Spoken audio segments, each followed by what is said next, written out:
আমাদের দেশ অনেকগুলো রাজ্য দিয়ে তৈরি, আবার প্রতিটি রাজ্য অনেকগুলো করে জেলা দিয়ে তৈরি হয় এবং প্রত্যেকটা জেলার কয়েকটা ব্লকে বিভক্ত থাকে। কেন বলো তো? কারণ শাসন কার্য সুশৃঙ্খলভাবে পরিচালনা করার জন্য। আমরা যে পর্যায় সারণীটা আগের ক্লাসে দেখেছি তাতে 18টা শ্রেণী এবং 7টা পর্যায়। আজকের ক্লাসে আমরা সেই দীর্ঘ পর্যায় সারণীটাকে কয়েকটা ব্লকে ভাগ করব আর সেই ব্লকগুলোর বিভিন্ন ধর্মগুলো নিয়ে আমরা পর্যালোচনা করব, যাতে আমাদের পর্যায় সারণীটার আলোচনা করা আরও অনেক সহজ হয়। ইলেকট্রন বিন্যাসের ভিত্তিতে আমরা পর্যায় সারণীটাকে 4টা ভাগে ভাগ করব এবং এই 4টা ভাগের মধ্যে প্রথম ভাগ হলো এস ব্লক। আমরা 4টা ভাগে ভাগ করি: S block, P block, D block এবং এফ ব্লক। আমরা প্রথমে আজকে এস ব্লক নিয়ে কথা বলবো। এস ব্লক মৌল। মনে রাখবে, ইলেকট্রন বিন্যাসের ভিত্তিতে পর্যায় সারণীটাকে 4টা ভাগে ভাগ করা হয়, যার প্রথম ভাগ হলো এস ব্লক। আমরা দীর্ঘ পর্যায় সারণীতে দেখেছি যে 18টা শ্রেণী থাকে, 1 থেকে 2, 1, 2, তারপরে 3 থেকে 12, তারপরে 13 থেকে 18। আর এই দিকে এটাকে বলা হয় এস ব্লক। 3 থেকে 12 যে গ্রুপগুলো আছে এদেরকে বলা হয় পি ব্লক। আর 13 থেকে 18 এদেরকে বলা হয় ডি ব্লক। 13 থেকে 18 এদেরকে বলা হয় পি ব্লক। আর এইটাকে বলা হয় এফ ব্লক। এরকম 4টা সুস্পষ্ট ব্লকে আমরা গোটা পর্যায় সারণীটাকে ভাগ করি। আজকে আমরা পর্যায় সারণী এই বিভিন্ন ভাগগুলো নিয়েই কথা বলবো, যার 1 নম্বর এবং 2 নম্বর শ্রেণী যেটা পি ব্লকের মধ্যে পড়ে। ফলে 1 নম্বর আর 2 নম্বর। 1 নম্বরে হাইড্রোজেন আছে, lithium, sodium, potassium, rubidium, caesium, francium. 2 নম্বরে beryllium, magnesium, calcium, strontium, barium, radium. এই 1 নম্বর এবং 2 নম্বর যে গ্রুপ, এই দুটো গ্রুপকে আমরা এস ব্লক বলে থাকি। গোটা পর্যায় সারণীটাকে আমরা 4টা ভাগে ভাগ করলাম, যার প্রথম ভাগ হলো এস ব্লক এবং এই এস ব্লকের সর্বশেষ ইলেকট্রন বিন্যাসের ভিত্তিতে ভাগ করা হয়। ফলে সর্বশেষ ইলেকট্রন এস অরবিটালে প্রবেশ করে।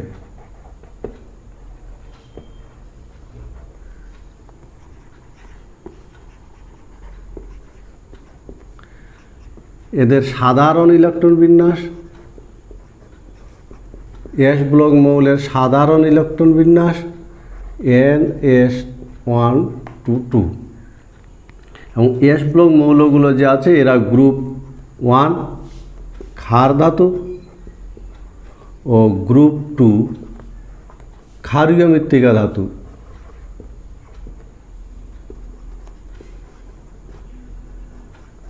ক্ষারীয় মৃত্তিকা ধাতু এই গ্রুপের মধ্যে পড়ে। এর মধ্যে অধাতব 2টো মৌল আছে। অধাতব মৌল হাইড্রোজেন আর হিলিয়াম এর অন্তর্গত। ফলে মনে রাখবে, এস ব্লক মৌল পর্যায় সারণী, গোটা পর্যায় সারণীটাকে সুশৃঙ্খলভাবে এবং খুব সহজে পর্যায় সারণীর সমস্ত বিষয়গুলো মনে রাখার জন্য আমরা 4টা ভাগে ভাগ করলাম, যার প্রথম ভাগ হলো এস ব্লক, যেটা গ্রুপ 1 ও গ্রুপ 2 দিয়ে তৈরি। এবং এস ব্লকের একটা ছোট্ট সংক্ষিপ্ত রূপ, যেমন সর্বশেষ ইলেকট্রনটা এস অরবিটালে প্রবেশ করে। এদের সাধারণ ইলেকট্রন বিন্যাস হলো NS1S122 এবং এই গ্রুপ 1-এর যে ক্ষার ধাতুগুলো এবং গ্রুপ 2-র ক্ষারীয় মৃত্তিকা ধাতুগুলো এস ব্লকের অন্তর্গত। আর এর মধ্যে 2টো অধাতব মৌল আছে, হিলিয়াম আর হাইড্রোজেন, যেটা আবার এস ব্লকের মধ্যে অন্তর্গত হয়। এস ব্লকের মৌলগুলোর বৈশিষ্ট্যের কথা যদি বলি, যে এস ব্লকের মৌলগুলোর বৈশিষ্ট্য,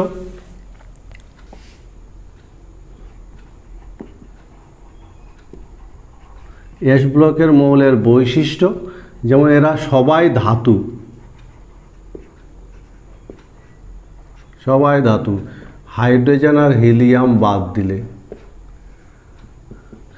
এরা তীব্র বিজারক,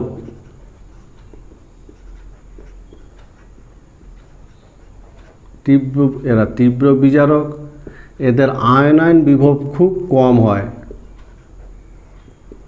আয়নায়ন বিভব কম। এরা সাধারণত এদের যে ক্যাটায়নগুলো ডায়াম্যাগনেটিক হয়, বিজোড় ইলেকট্রন থাকে না, ক্যাটায়নগুলি ডায়াম্যাগনেটিক হয়।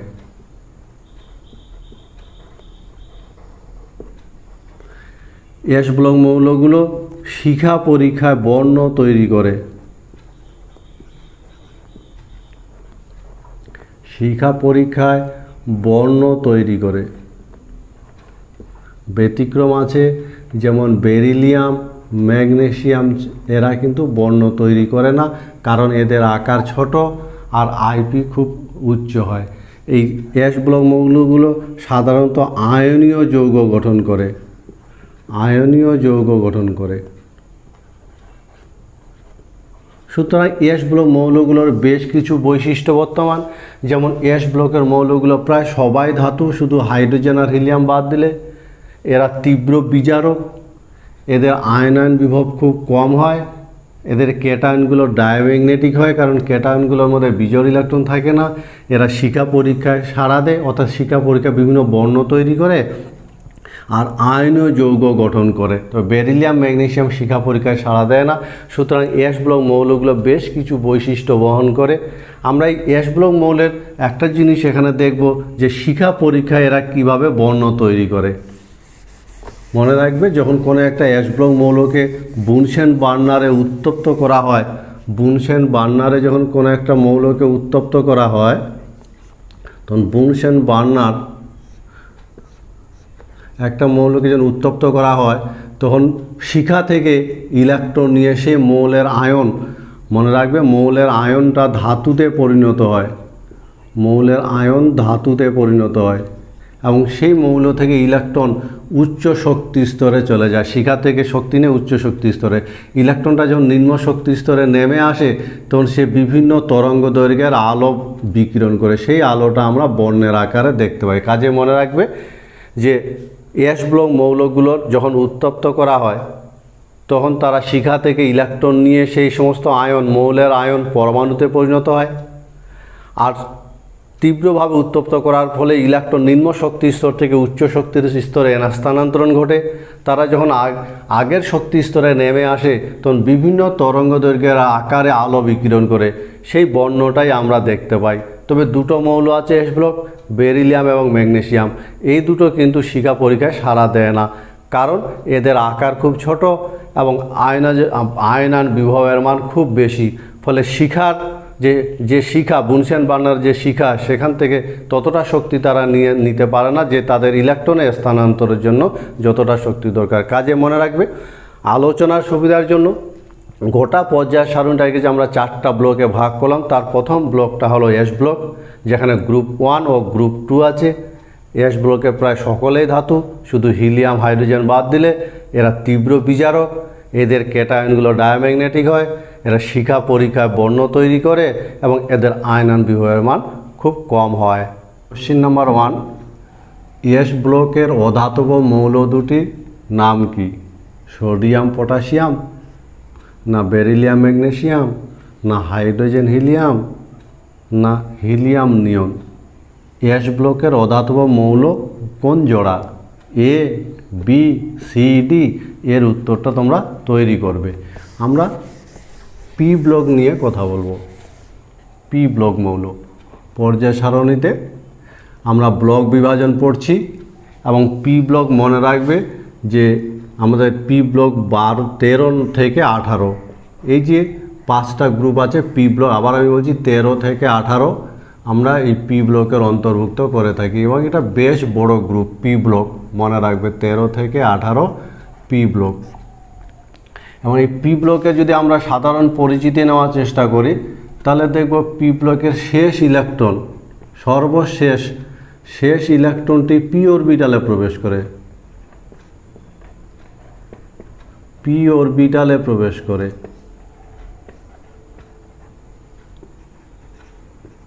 ফলে ইলেকট্রন বিন্যাস প্রক্রিয়া যদি শেষ ইলেকট্রনটা পি অরবিটালে প্রবেশ করে তবে তাদেরকে পি ব্লক মৌল বলা হয় এবং পর্যায়ের সহিত এই পি ব্লক মৌলগুলো 13 নম্বর গ্রুপ থেকে 18 নম্বর গ্রুপে আছে এবং সবগুলো নাম মনে রাখা দরকার হয় না, আমরা পরিচিতিগুলো নেব এবং এদের সাধারণ ইলেকট্রন বিন্যাস পি ব্লক মৌলের সাধারণ ইলেকট্রন বিন্যাস NS2 Np126 হয়। পি ব্লক যে মৌলগুলো আছে এদের বাম দিক থেকে যদি ডান দিকে অগ্রসর হওয়া যায় তাহলে এদের যে বিজারণ ক্ষমতা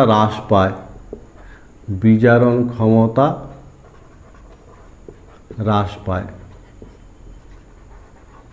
পি ব্লক মৌলগুলোর ক্ষেত্রে আমরা দেখব গ্রুপ 17 একটা স্পেশাল গ্রুপ মনে রাখবে।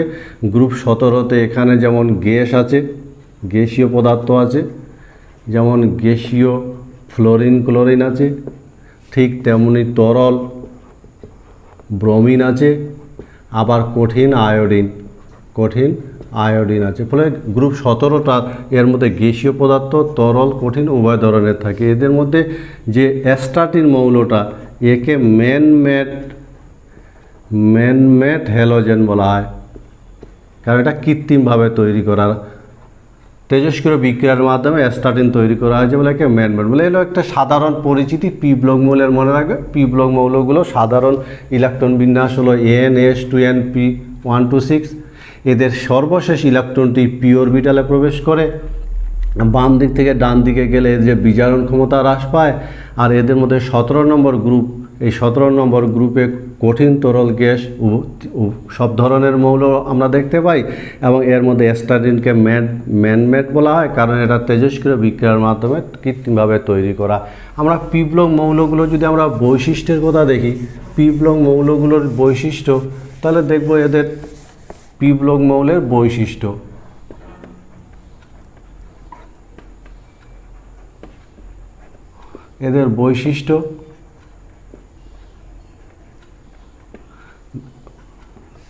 পি ব্লক মৌলগুলো ধাতু,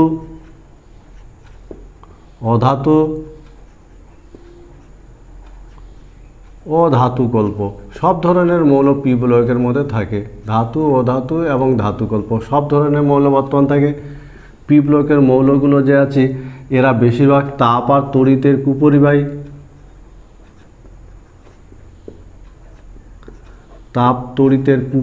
হয়। ব্যতিক্রম আছে, যেমন এদের মধ্যে যে ধাতুগুলো আছে আর কার্বন, এরা কিন্তু তাপ তড়িতের সুপরিবাহী হয়। ফলে বেশিরভাগ মৌল কুপরিবাহী হলো ধাতু আর কার্বন, গ্রাফাইট এরা। এদের মধ্যে যদি আমরা দেখি যে এরা সাধারণত সমযোজী যৌগ গঠন করে, পি ব্লক মৌলগুলো। এরা রঙিন যৌগ, বর্ণহীন উভয় ধরনের যৌগ গঠন করে, বর্ণহীন, রঙিন।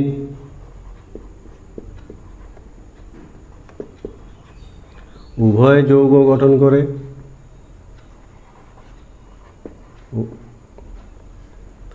আবার এরা জটিল যৌগ গঠন করতে পারে,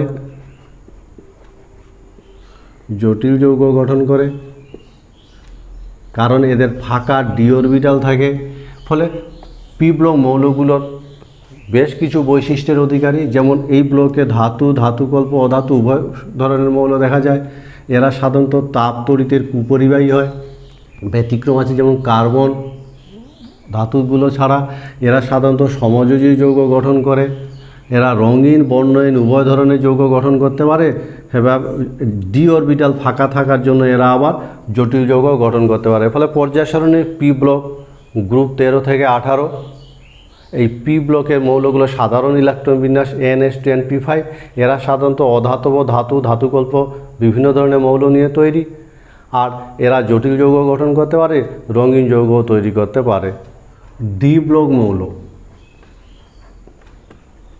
পর্যায় সারণীর ডি ব্লক মৌলগুলো পর্যায় সারণীর 3 থেকে 12 এই জায়গাটাতে এরা অবস্থিত এবং 3 থেকে 12 এই 10টা করে মৌল প্রতিটি পর্যায়ে থাকে এবং 4টা পর্যায়ে থাকে, যার প্রথমটাকে বলা হয় 3D, তারপর 4D, 5D আর 6D এরকম, এবং প্রত্যেকটাতে 10টা করে মৌল মিলে 40টা মৌলকে আমরা বলে থাকি ডি ব্লক মৌল। ডি ব্লক মৌল মনে রাখবে, পর্যায় সারণী 3 থেকে 12 নম্বর গ্রুপে যে মৌলগুলো আছে সেই মৌলগুলোকে 3D, 4D, 5D, 6D এরকম ভাগ করে মোট 40টা মৌলকে বলা হয় ডি ব্লক মৌল। এবং ডি ব্লক মৌলগুলোর ক্ষেত্রে যদি আমরা দেখি তাহলে দেখব সর্বশেষ ইলেকট্রন বিন্যাস প্রক্রিয়ায় সর্বশেষ ইলেকট্রনটি n-1 ডিতে প্রবেশ করে। মনে রাখবে এদের সাধারণ ইলেকট্রন বিন্যাস, ডি ব্লক মৌলের সাধারণ ইলেকট্রন বিন্যাস n-1 d1 to 10 ns1 to 2। এবং ডি ব্লক মৌলগুলো যে আছে এই ডি ব্লক মৌলগুলোর গ্রুপ 3 থেকে গ্রুপ 12 পর্যন্ত মৌলগুলো আছে। এবং এরা পর্যায় সারণী যদি এই পর্যায়গুলোর কথা বলি তাহলে চতুর্থ পর্যায় আছে, পঞ্চম পর্যায় আছে, ষষ্ঠ ও সপ্তম পর্যায়, এই 4টা পর্যায়, প্রতিটি পর্যায়ে কিন্তু এরা 10টা করে মৌল আছে। সুতরাং পর্যায় সারণীর ডি ব্লকের একটা সাধারণ পরিচিতি, 3 নম্বর গ্রুপ থেকে 12 নম্বর গ্রুপ পর্যন্ত যে মৌলগুলো আছে এই মৌলগুলোকে আমরা ডি ব্লক মৌল বলি। এবং এই মৌলগুলো সাধারণ ইলেকট্রন বিন্যাস হলো n-1 d1 to 10 ns1 to 2। এবং এরা যে পর্যায়গুলোতে ডি ব্লক মৌলগুলো আছে সেই পর্যায়গুলো হলো চতুর্থ, পঞ্চম, ষষ্ঠ আর সপ্তম পর্যায়। প্রত্যেকটা পর্যায়ে 10টা করে মৌল অবস্থিত। আমরা ডি ব্লক মৌলগুলোর যদি বৈশিষ্ট্য দেখি তাহলে ডি ব্লক মৌলগুলো বিভিন্ন বৈশিষ্ট্য বহন করে। এবং ডি ব্লক মৌলগুলোর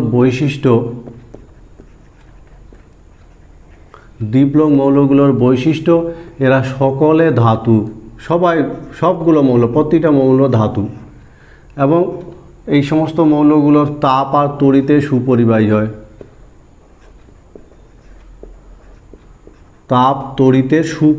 হয়।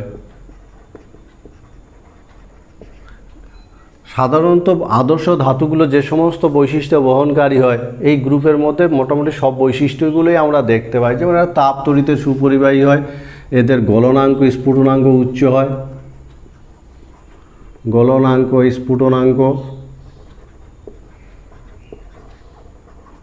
এদের গলনাঙ্ক স্ফুটনাঙ্ক উচ্চ হয়।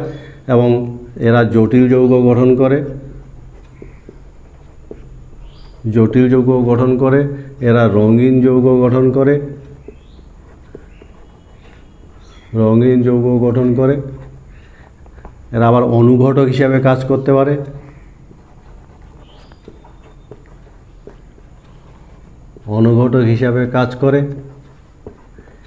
এই সমস্ত মৌলের ক্যাটায়নগুলি সাধারণত প্যারাম্যাগনেটিক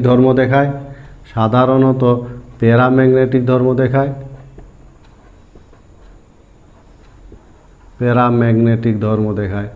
এছাড়া মনে রাখবে এদের মধ্যে যে গোল্ড, প্লাটিনাম, মার্কারি এই মৌলগুলোকে বর ধাতু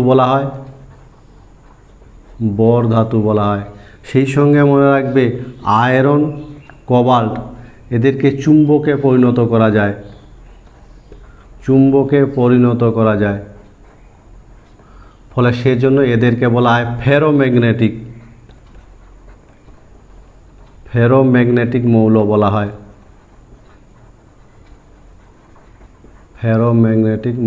সুতরাং ডি ব্লক মৌলগুলো যে সাধারণ যে বৈশিষ্ট্য, ডি ব্লক সকলেই প্রায় ধাতু, এরা তাপ আর তড়িতে সুপরিবাহী হয়, গলনাঙ্ক স্ফুটনাঙ্ক উচ্চ হয়, এরা জটিল যৌগ গঠন করে, রঙিন যৌগ গঠন করে, অনুঘটক হিসাবেও কাজ করতে পারে।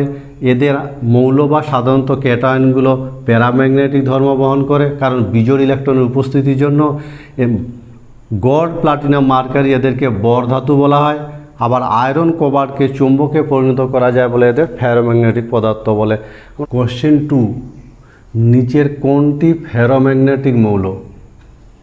ম্যাঙ্গানিজ, আয়রন, নিকেল না কপার? কোনটি ফেরোম্যাগনেটিক? ম্যাঙ্গানিজ, আয়রন, নিকেল না কপার? প্রশ্নটার উত্তর তৈরি করবে। আমরা এফ ব্লক নিয়ে কথা বলবো। পর্যায় সারণী চতুর্থ ব্লক এফ ব্লক। এবং মনে রাখবে পর্যায় সারণী এফ ব্লক আমরা যদি দেখি 1 থেকে 2 আমরা দেখেছি, এবং 3 থেকে 12 ডি ব্লক, 13 থেকে 18 পি ব্লক। আমরা নিচের দিকে যদি দেখি তাহলে এইখানে একটা ব্লক আছে, এবং এই ব্লকটাকে আমরা বলি এফ ব্লক মৌল। বেশ ভারী মৌলগুলো এই এফ ব্লক বলা হয়, এবং প্রতিটা সিরিজে 14টা করে মৌল আছে। আমরা একটা সাধারণ পরিচিতি নেওয়ার চেষ্টা করব এফ ব্লক মৌল। এক্ষেত্রে সর্বশেষ ইলেকট্রন বিন্যাস প্রক্রিয়া, ইলেকট্রন পূর্তি প্রক্রিয়ায় সর্বশেষ ইলেকট্রনটি n-2 f অরবিটালে প্রবেশ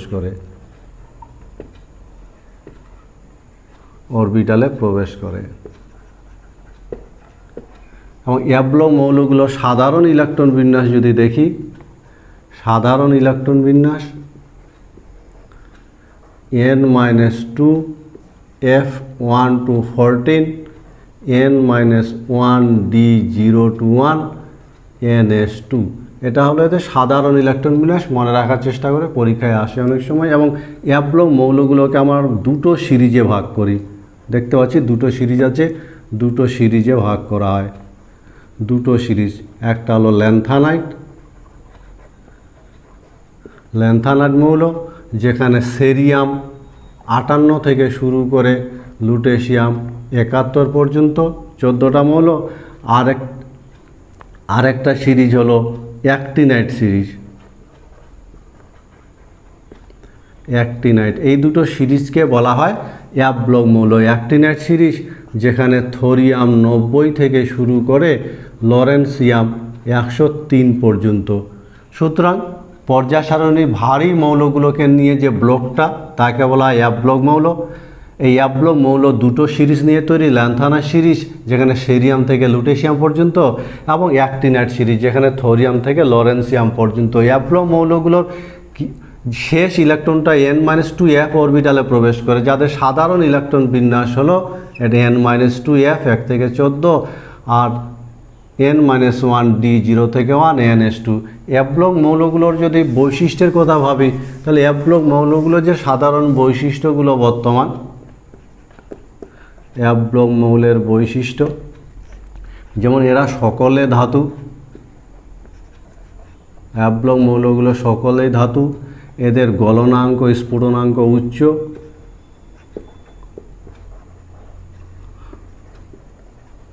গলনাঙ্ক স্ফুটনাঙ্ক এদের উচ্চ হয়। এরা জটিল যৌগ গঠন করে। জটিল যৌগ রঙিন যৌগ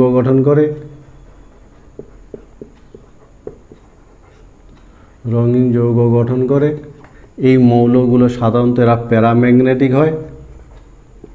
বিজোড় ইলেকট্রনের উপস্থিতির ফলে প্যারাম্যাগনেটিক হয়। আর এদের ইউরেনিয়াম পরবর্তী যে মৌলগুলো, ইউরেনিয়াম পরবর্তী মৌলগুলোকে ইউরেনিয়ামেত্তর মৌল বলা হয়। ইউরেনিয়ামেত্তর মৌল বলা হয় ইউরেনিয়ামের পরবর্তী মৌলগুলো। আর এই মনে রাখবে এফ ব্লকে যে মৌলগুলো আছে তার মধ্যে অ্যাক্টিনাইড মৌলগুলো তেজস্ক্রিয় হয়। অ্যাক্টিনাইড মৌলগুলি তেজস্ক্রিয়।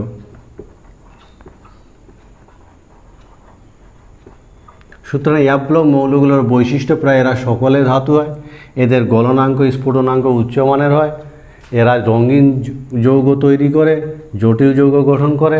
এই মৌল এবং এদের আয়নগুলো প্রায় সকলেই প্যারাম্যাগনেটিক ধর্ম বহন করে, কারণ বিজোড় ইলেকট্রনের উপস্থিতি। আর ইউরেনিয়াম পরবর্তী মৌলগুলোকে বলা হয় ইউরেনিয়ামেত্তর মৌল। অ্যাক্টিনাইড সিরিজের যে মৌলগুলো আছে প্রায় সকলেই তেজস্ক্রিয় মৌল। এভাবে আমরা সমগ্র পর্যায় সারণীটাকে 4টা ভাগে ভাগ করি। আমরা 4টা ব্লকে পর্যায় সারণীর বিভাজন দেখলাম। এবার বোরের বিভাজন বলে একটা বিভাজন আছে, বা বহিস্থ কক্ষের ইলেকট্রন বিন্যাসের ভিত্তিতে আমরা সমগ্র পর্যায় সারণীটাকে আবার 4টা ভাগে ভাগ করি। যার প্রথম ভাগ নিষ্ক্রিয় গ্যাস মৌল, দ্বিতীয় ভাগ প্রতিনিধি মৌল, তৃতীয় সন্ধিগত মৌল এবং চতুর্থ আভ্যন্তরীণ সন্ধিগত মৌল।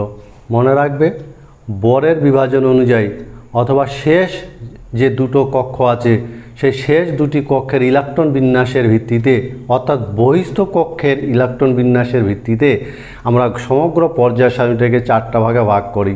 ওই 4টা ভাগ আমরা একটি একটি করে দেখব, যার প্রথম ভাগ হলো নিষ্ক্রিয় গ্যাস মৌল।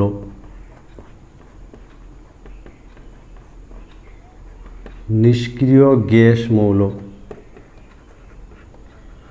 এই নিষ্ক্রিয় গ্যাস মৌলের সর্বশেষ ইলেকট্রন, এদের সর্ববহিস্থ যে অরবিটাল আছে সর্ববহিস্থ এস ও পি, এই কক্ষ দুটি পূর্ণ থাকে, ভর্তি থাকে। শেষের এস আর অরবিটাল ফাঁকা থাকে না, ভর্তি থাকে। এবং এদের সাধারণ ইলেকট্রন বিন্যাস যদি দেখি আমরা, সাধারণ ইলেকট্রন বিন্যাস NS2 NP6, হিলিয়াম ছাড়া, হিলিয়ামের ইলেকট্রন বিন্যাস হলো 1s2।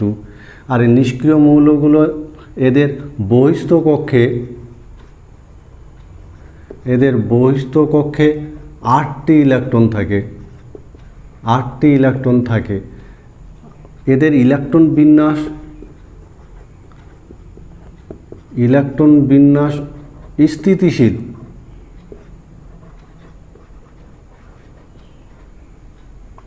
রাসায়নিক বিক্রিয়ায় এরা নিষ্ক্রিয় প্রকৃতির। রাসায়নিক বিক্রিয়ায় নিষ্ক্রিয় প্রকৃতির।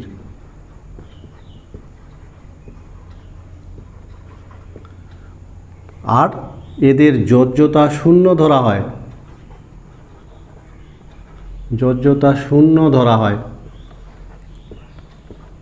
সে কারণে এদেরকে শূন্য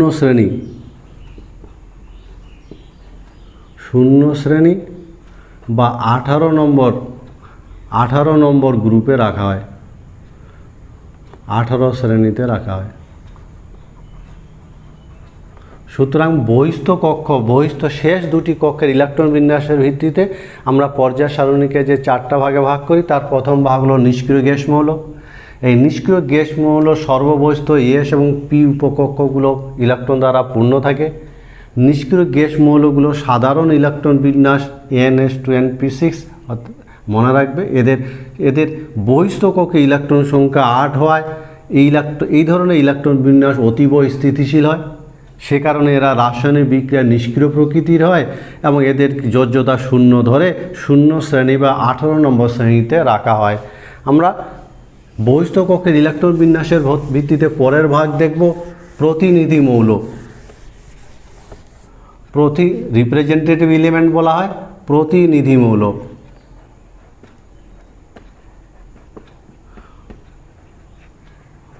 প্রতিনিধি মৌলগুলো মনে রাখবে এদের সর্ববহিস্থ কক্ষ যে আছে, সর্ববহিস্থ কক্ষ ছাড়া বাকি কক্ষগুলো ইলেকট্রন পূর্ণ থাকে।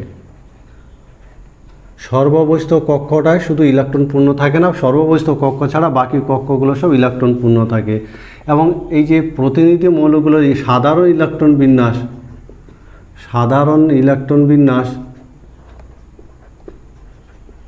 এদের সাধারণ ইলেকট্রন বিন্যাস হয় NS1 থেকে শুরু করে NS2 এবং NP5 পর্যন্ত। প্রতিনিধি মৌলগুলো সমস্ত এস এবং পি ব্লক, এস আর পি ব্লক মৌলগুলোকে বলা হয় প্রতিনিধি মৌল, শুধুমাত্র গ্রুপ 18 ছাড়া। গ্রুপ 18 ছাড়া যে এস এবং পি ব্লক মৌলগুলো আছে, এই মৌলগুলোকে বলা হয় প্রতিনিধি মৌল। এবং এই প্রতিনিধি মৌলগুলো খুব সক্রিয় প্রকৃতির হয়। এরা সক্রিয় প্রকৃতির হয় এবং প্রকৃতিতে এদেরকে প্রচুর পরিমাণে পাওয়া যায়। প্রকৃতিতে এদেরকে প্রচুর পরিমাণে পাওয়া যায়।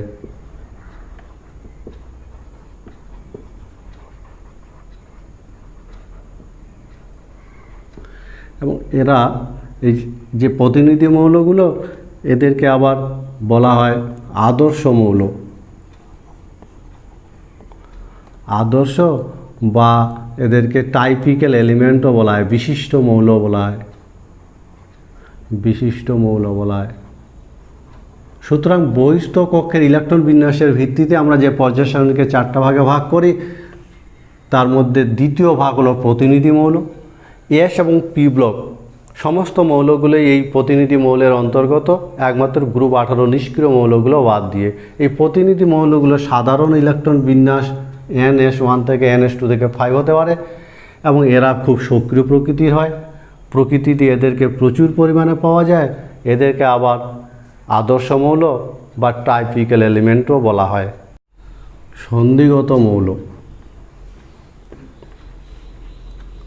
সন্ধিগত মৌল আর একটা বিভাজন, পর্যায় সারণীর 3 নম্বর গ্রুপ থেকে 12 নম্বর গ্রুপ। আমরা যদি একটু পর্যায় সারণীটা দেখার চেষ্টা করি তাহলে দেখো পর্যায় সারণীতে এই যে 3 নম্বর গ্রুপ থেকে 12 নম্বর গ্রুপ এবং 4, 5, 6, 7 এই 4টা পর্যায় আর এই 12টা গ্রুপ, এই জায়গাটাকে বলা হয় সন্ধিগত মৌল। এখানে যে মৌলগুলো আছে সেই মৌলগুলোকে বলা হয় সন্ধিগত মৌল। ফলে বহিস্থ কক্ষে ইলেকট্রন বিন্যাসের ভিত্তিতে আমরা পর্যায় সারণীকে যে 4টা ভাগে ভাগ করি তার মধ্যে একটা ভাগ হলো সন্ধিগত মৌল। সন্ধিগত মৌলগুলোর যে সর্বশেষ ইলেকট্রন পূর্তি প্রক্রিয়ায় সর্বশেষ ইলেকট্রনটি n-1d অরবিটালে প্রবেশ করে।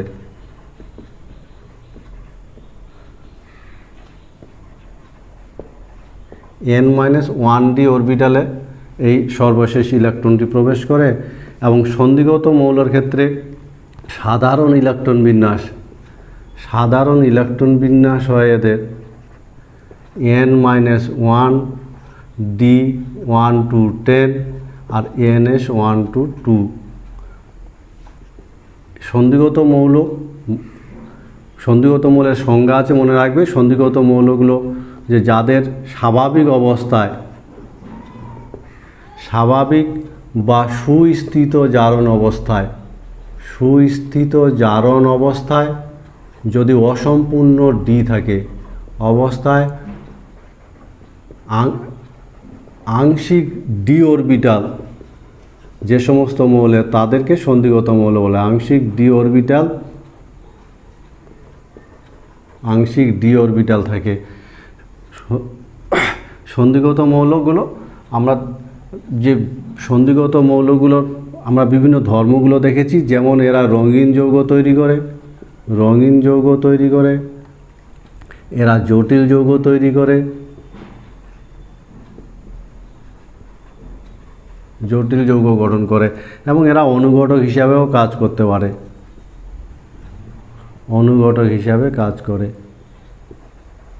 সুতরাং পর্যায় সারণী যে সে বহিস্থ কক্ষের ইলেকট্রন বিন্যাসের ভিত্তিতে যে আমরা বিভিন্ন ভাগে ভাগ করলাম তার মধ্যে একটা ভাগ হলো সন্ধিগত মৌল, যাদের ইলেকট্রন পূর্তি প্রক্রিয়া সর্বশেষ ইলেকট্রন n-1d অরবিটালে প্রবেশ করে এবং যে সমস্ত মৌলের সাধারণ ইলেকট্রন বিন্যাস n-1d 1 থেকে 10 আর ns 1 থেকে 2 হয়।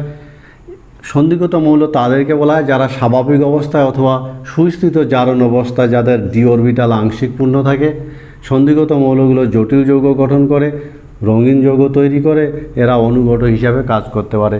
এখানে স্পেশালি আমরা সন্ধিগত মৌলের সংজ্ঞাটা, কাদেরকে সন্ধিগত মৌল বলা যায় এবং কাদেরকে বলা যায় না সেই জিনিসটা আমরা দেখব। তো মৌলের সংজ্ঞা আমরা দেখব। সন্ধিগত মৌলের সংজ্ঞাটা মনে রাখবে, ভূমি স্তর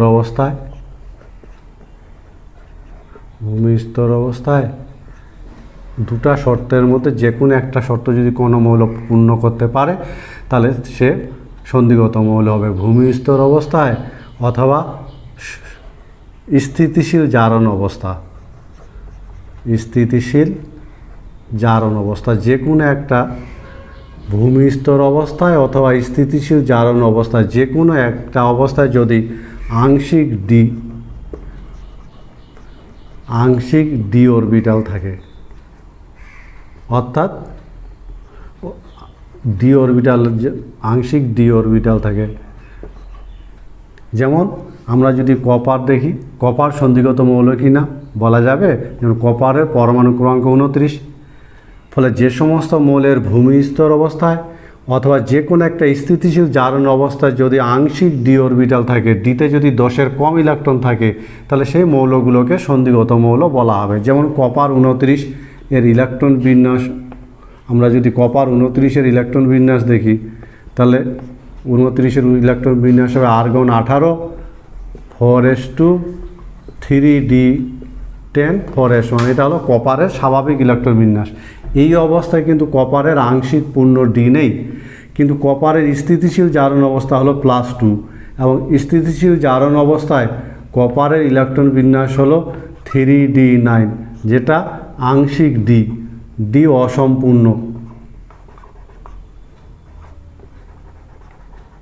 অসম্পূর্ণ। সুতরাং সংজ্ঞানুসারে কপার সন্ধিগত মৌল। আমরা জিঙ্কের কথা যদি ভাবি, তাহলে আরেকবার আমি বলছি, যে সমস্ত মৌল এই দুটো শর্তের মধ্যে যে কোনো একটা শর্ত যদি পূর্ণ করতে পারে, ভূমিস্তর অবস্থায় অথবা স্বাভাবিক জারণ অবস্থায় যদি আংশিক ডি থাকে, ডি অরবিটালে 10-এর কম ইলেকট্রন থাকে, তাহলে সেই মৌল সন্ধিগত হবে। যেমন কপার, স্বাভাবিক অবস্থায় কপার সন্ধিগত মৌল নয়, কারণ 3d10 পূর্ণ আছে, কিন্তু কপারের স্থিতিশীল জারণ অবস্থা হলো 3d9, এই অবস্থায় আংশিক ডি, ফলে কপার সন্ধিগত মৌল। আমরা জিঙ্কের কথা যদি ভাবি, জিঙ্ক 30, জিঙ্কের ইলেকট্রন বিন্যাস 4s2 3d10, ফলে পূর্ণ আছে, দিয়ে ডি অরবিটাল পূর্ণ থাকার ফলে স্বাভাবিক অবস্থায় জিঙ্ক সন্ধিগত মৌল নয়, কিন্তু জিঙ্কের স্থিতিশীল জারণ অবস্থা হলো +2 এবং এই অবস্থায় জিঙ্কের ইলেকট্রন বিন্যাস হলো 3d10। সুতরাং কোনো অবস্থাতেই আংশিক ডি কিন্তু থাকে না, ফলে জিঙ্ক কোনো অবস্থাতেই সন্ধিগত মৌল নয়, আংশিক ডি নয়, ফলে জিঙ্ক সন্ধিগত মৌল নয়। সুতরাং যে সমস্ত মৌলের স্বাভাবিক অবস্থায় অথবা সুস্থিত জারণ অবস্থায় আংশিক ডি অরবিটাল থাকে, তারা সন্ধিগত মৌল, আর যাদের আংশিক ডি থাকে না, তারা সন্ধিগত মৌল নয়। কোন গ্রুপে আমরা কঠিন, তরল, গ্যাস 3 ধরনের মৌল দেখতে পাই? গ্রুপ 1, গ্রুপ 18, গ্রুপ 17 না গ্রুপ 2? কোন গ্রুপে কঠিন, তরল, গ্যাস সব ধরনের মৌল দেখা যায়? প্রশ্নটার উত্তর তৈরি করবে। আমরা যে গ্রুপ বিভাজনের যে বহিস্থ কক্ষের ইলেকট্রন বিন্যাসের ভিত্তিতে পর্যায় সারণীর শ্রেণীবিভাগ পড়ছিলাম, সেখানে আমরা দেখব আভ্যন্তরীণ সন্ধিগত মৌল। আভ্যন্তরীণ সন্ধিগত মৌল,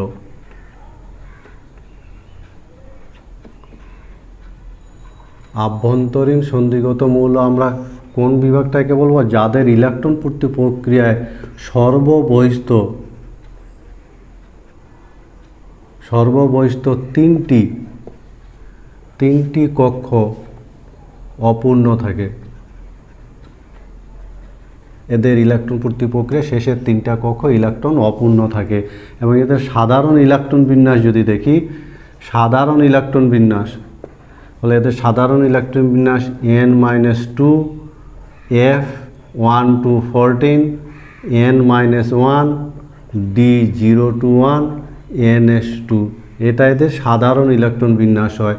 এবং আভ্যন্তরীণ সন্ধিগত মৌল দুটো সিরিজ হয়, ল্যান্থানাইট সিরিজ, যেখানে সেরিয়াম 58 থেকে শুরু করে লুটেশিয়াম 71 পর্যন্ত 14টা মৌল থাকে, এবং অ্যাক্টিনাইট সিরিজ, যেখানে থোরিয়াম 90 থেকে লরেন্সিয়াম 103 পর্যন্ত। এই মৌলগুলোকে বলা হয় আভ্যন্তরীণ সন্ধিগত মৌল এবং এরা জটিল যৌগ গঠন করে, এরা রঙিন যৌগ তৈরি করে, রঙিন যৌগ গঠন করে। ফলে পর্যায় সারণীকে বহিস্থ শেষ দুটো কক্ষের ইলেকট্রন বিন্যাসের ভিত্তিতে আমরা পর্যায় সারণীকে এরকম 4টা ভাগে ভাগ করি: প্রতিনিধি মৌল, নিষ্ক্রিয় গ্যাস মৌল, সন্ধিগত মৌল এবং আভ্যন্তরীণ সন্ধিগত মৌল।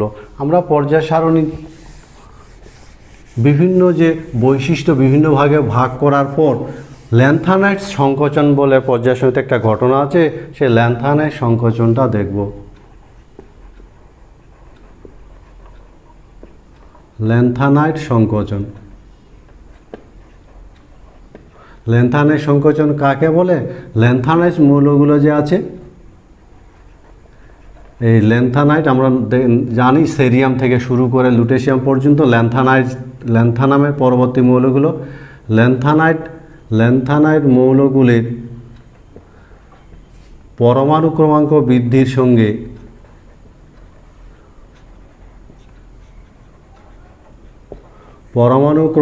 বৃদ্ধির সঙ্গে তাদের পারমাণবিক ও আয়নীয়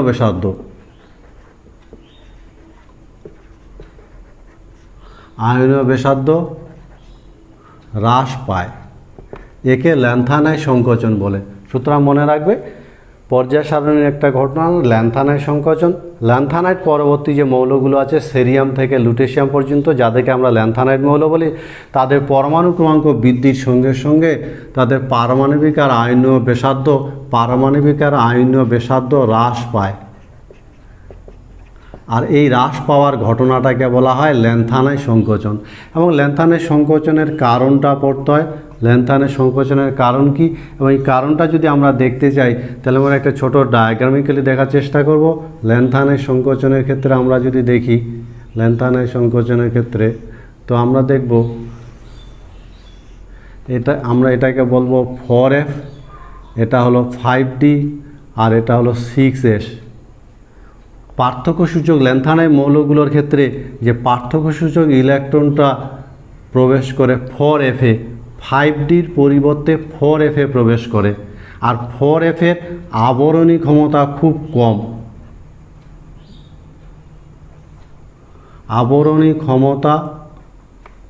কম, হয়। আর আবরণী ক্ষমতা কম হওয়ার ফলে বহিস্থ ইলেকট্রনের প্রতি কেন্দ্রের আকর্ষণ অনেক বেশি হয়। ফলে ঘটনাটা হলো ল্যান্থানাইট মৌলগুলোর ক্ষেত্রে পরমাণু ক্রমাঙ্ক বৃদ্ধির সঙ্গে সঙ্গে এই পার্থক্যসূচক ইলেকট্রন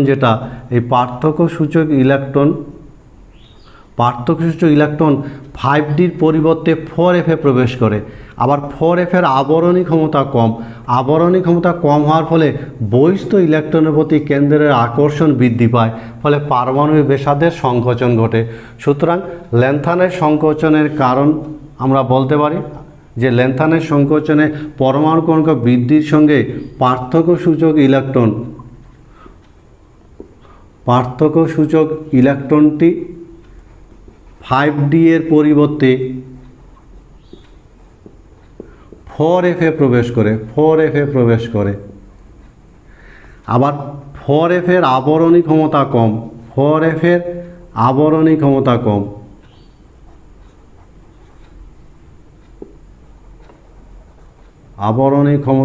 হয়। ফলে বহিস্থ ইলেকট্রনের প্রতি কেন্দ্রের আকর্ষণ বেড়ে যায়,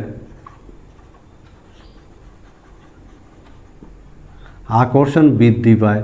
আর এর ফলস্বরূপ পারমাণবিক ও আয়নীয় ব্যাসার্ধ হ্রাস পায়। একে ল্যান্থানাইট সংকোচনের কারণ আমরা বলে থাকি, আয়নীয় ব্যাসার্ধ হ্রাস পায়। সুতরাং ল্যান্থানাইট সংকোচন খুব ইম্পর্টেন্ট, পরীক্ষায় আসেই। ল্যান্থানাইট সংকোচন কাকে বলে? ল্যান্থানাইট পরবর্তী যে মৌলগুলো সেরিয়াম থেকে লুটেশিয়াম পর্যন্ত, এদের পরমাণু ক্রমাঙ্ক বৃদ্ধির সঙ্গে সঙ্গে পারমাণবিক ব্যাসার্ধের সংকোচন ঘটে। এই ঘটনাটাকে বলা হয় ল্যান্থানাইট সংকোচন। এবং ল্যান্থানাইট সংকোচনের কারণ হলো এদের ইলেকট্রন পূর্তি প্রক্রিয়ায় পার্থক্যসূচক ইলেকট্রনটি 5Dর পরিবর্তে 4F-এ প্রবেশ করে, যার আবরণী ক্ষমতা খুব কম। ফলে আবরণী ক্ষমতা কম হওয়ার ফলে বহিস্থ ইলেকট্রনের প্রতি কেন্দ্রের আকর্ষণ বৃদ্ধি পায় এবং এর ফলস্বরূপ পারমাণবিক ব্যাসার্ধের সংকোচন ঘটে।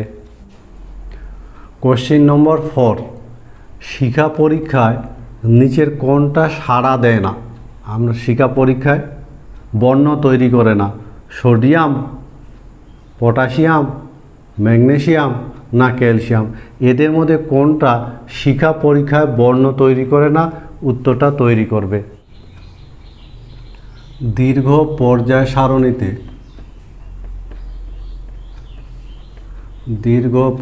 সারণীতে বিভিন্ন মৌলের অবস্থান নির্ণয় করব আমরা। মৌলের অবস্থান দীর্ঘ পর্যায়ের সাথে মনে রাখব, মৌলের অবস্থান নির্ণয় করার জন্য প্রথম কাজ হলো আমরা ইলেকট্রন বিন্যাস করব এবং ইলেকট্রন বিন্যাস থেকে ব্লক নির্ণয় করব। ব্লক থেকে আমরা তাদের পর্যায় নির্ণয় করব আর পর্যায় থেকে তাদের শ্রেণী নির্ণয় করব। পরপর এই ধাপগুলো আমরা দেখব। প্রথমে ইলেকট্রন বিন্যাস, তারপরে block, S block, P block, D block, তারপর পর্যায়, আমরা শ্রেণী নির্ণয় করব। আমরা এদিকে যদি লিখে রাখি, মনে করি এদিকে পর্যায় আর এদিকে শ্রেণী। তো মনে রাখবে এন, ইলেকট্রন বিন্যাসে এন মুখ্য কোয়ান্টাম সংখ্যা, এন এর যে সর্বোচ্চ মান, এন এর সর্বোচ্চ মান হবে তার পর্যায়, সর্বোচ্চ মান হবে পর্যায়।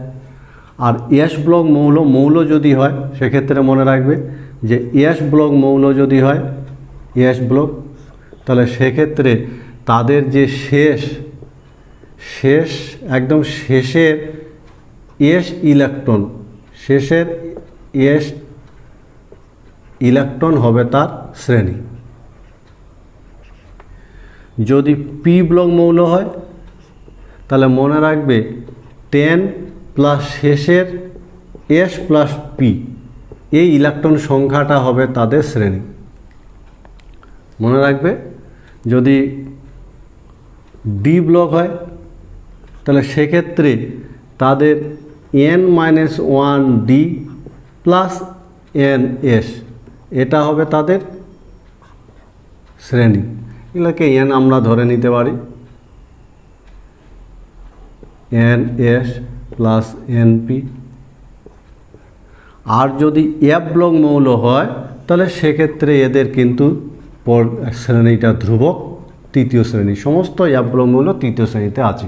ফলে এই কথাটাকে আমরা মনে রাখবো। দীর্ঘ পর্যায় সারণীতে কোনো মৌলের অবস্থান নির্ণয়ের ক্ষেত্রে প্রথমে আমরা মৌলটার ইলেকট্রন বিন্যাস করব, তারপর তাদের ব্লক নির্ণয় করব এবং সেই ব্লক অনুযায়ী আমরা তাদের শ্রেণী আর পর্যায় নির্ণয় করব। মনে রাখবে যে পর্যায় নির্ণয়ের ক্ষেত্রে তাদের এনের যে সর্বোচ্চ মানটাই হবে তাদের পর্যায়। আর যদি এস ব্লক মৌল হয় তাহলে তার সর্বশেষ এসে যে ইলেকট্রন সংখ্যা সেটাই হবে তার শ্রেণী। পি ব্লক যদি হয় তাহলে সর্বশেষ এস আর পি অরবিটালে ইলেকট্রন সংখ্যার সাথে 10 যোগ করলে তার শ্রেণী পাওয়া যাবে।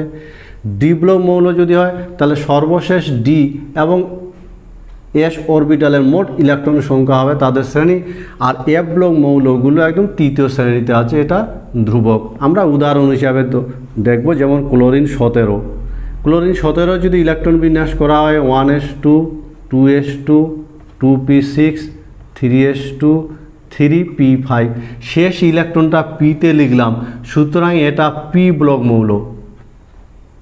আবার এর সর্বোচ্চ এন এর মান হলো 3, সুতরাং এন এর মান হলো 3।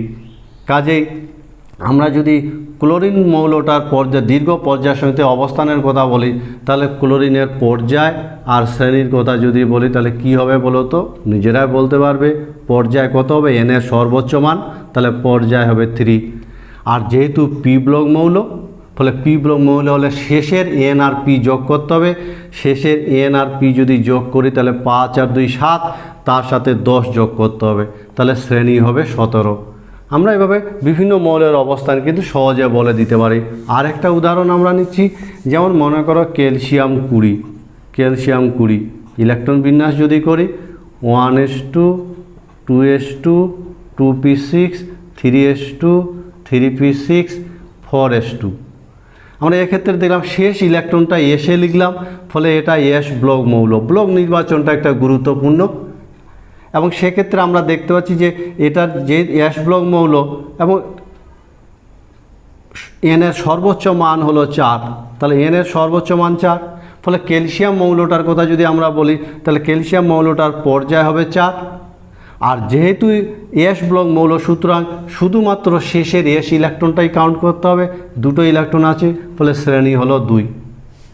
আমরা আরেকটা উদাহরণের কথা যদি ভাবি, যেমন মনে করো জিঙ্ক 30, জিঙ্কের ইলেকট্রন বিন্যাস হলো আর্গন 4s2, 3d10, শেষ ইলেকট্রনটা ডিতে লিখলাম, ফলে জিঙ্ক হলো ডি ব্লক মৌল।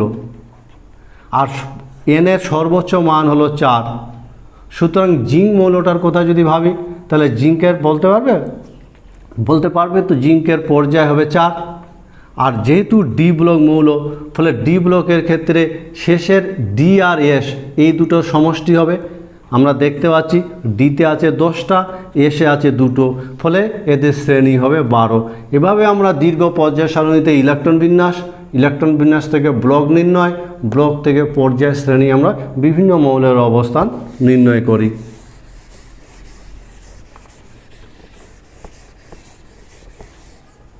কোন ব্লকের মৌলগুলো অনুঘটক হিসাবে কাজ করতে পারে? আমাদের যে 4টা ব্লক আছে এসপিডিএফ, এদের মধ্যে কোন ব্লকের মৌল অনুঘটক হিসাবে কাজ করে?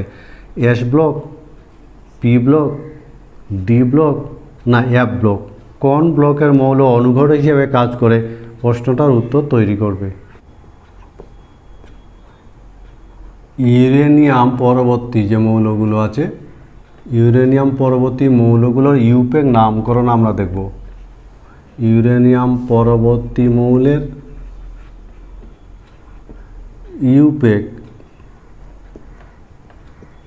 ইউপেক নাম এবং ইউপেক পদ্ধতিতে নামকরণ করার ক্ষেত্রে আমরা যে নিউমেরিক্যাল রুটসগুলো ব্যবহার করব, এই নিউমেরিক্যাল রুটসগুলো পরপর লিখে তাদের নামের সাথে ইয়াম কথাটা যুক্ত করা হয়। ইয়াম, কিন্তু মনে রাখবে যদি ইয়ামের আগে যদি বাই বা ট্রাই আসে,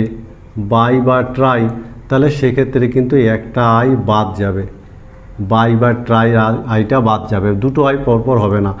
আবার নীলের আগে যদি এন আসে তাহলে সেক্ষেত্রে একটা এন বাদ যাবে, ফলে 3টা এন পরপর হতে পারে না, দুটো আই পরপর হয় না। সেই কারণে ইয়ামের আগে যদি বাই ট্রাই আসে তাহলে একটা আই বাদ যাবে, আর যদি নীলের আগে এন আসে তাহলে একটা এন বাদ যাবে। এবং এই কথাগুলোকে রেখে আমরা পরপর নিউমেরিক্যাল রুটগুলো সাজিয়ে তার সাথে ইয়াম কথাটা যুক্ত করে আমরা ইউপেক পদ্ধতিতে নামকরণ করে থাকি। যেমন ধরে নাও 105 পরমাণু ক্রমাঙ্ক যদি 105 হয় তাহলে ইউপেক পদ্ধতিতে তার নাম কি হবে? 105 একের জন্য আমরা এখান থেকে নিয়ে নিব আন, আর 0-র জন্য আমরা নিব নীল, আর 5-এর জন্য আমরা এখান থেকে রুট থেকে নিব পেন্ট, আর তার সাথে ইয়াম কথাটা যুক্ত হবে, পেন্টিয়াম। ফলে 105 যদি পরমাণু ক্রমাঙ্ক হয় তাহলে ইউপেক পদ্ধতিতে তার নাম হবে আন, নীল, পেন্ট, ইয়াম। ফলে নামটা হবে আন, নীল, পেন্টিয়াম।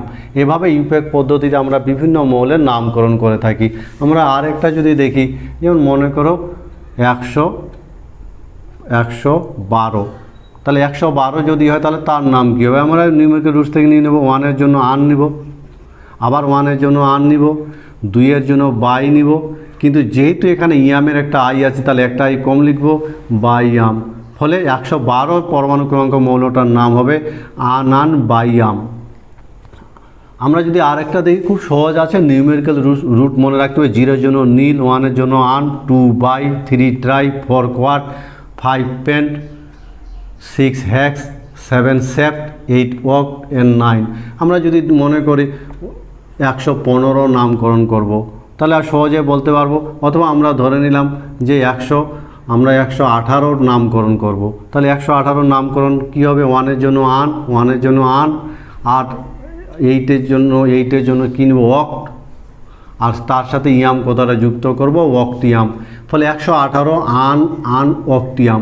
এভাবে আমরা বিভিন্ন মৌলের যাদের পরমাণু ক্রমাঙ্ক ইউরেনিয়ামের থেকে বেশি, ইউরেনিয়ামের মৌলগুলো ইউপেক পদ্ধতিতে তাদের নামকরণের ক্ষেত্রে আমরা এই নিয়মটা ফলো করি, যেখানে এই নিউমেরিক্যাল রুটসগুলোকে পরপর লিখে ইয়াম কথাটা যুক্ত করে ইউপেক পদ্ধতিতে নামকরণ করা হয়। আজকের ক্লাসটা আমরা এখানে শেষ করব।